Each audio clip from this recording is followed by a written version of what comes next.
খুব গুরুত্বপূর্ণ ভিডিও, তাই সম্পূর্ণ নাজমুন সুলতানা, আপনি লিখেছেন কোনো ব্যক্তির প্রচুর পরিমাণ ঋণ থাকলে তার কি কোরবানি দেওয়া জায়েজ আছে? অপারগ হলে কি করা উচিত?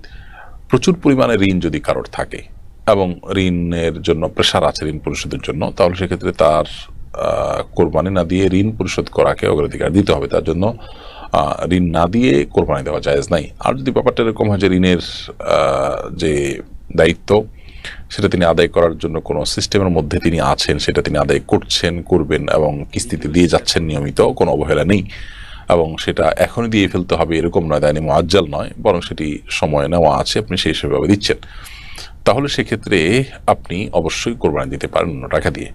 তাহলে যে ঋণটা ধরুন আপনি ধার করেছেন, টাইম ওভার হয়ে গেছে, পাওনাদারের প্রেশার আছে কিন্তু আপনি দিচ্ছেন না, ঘোরাচ্ছেন, এরকম যদি হয় তাহলে সেক্ষেত্রে সেটার কথা ভিন্ন হলে আপনার কোরবানি না দিয়ে ওই দেনা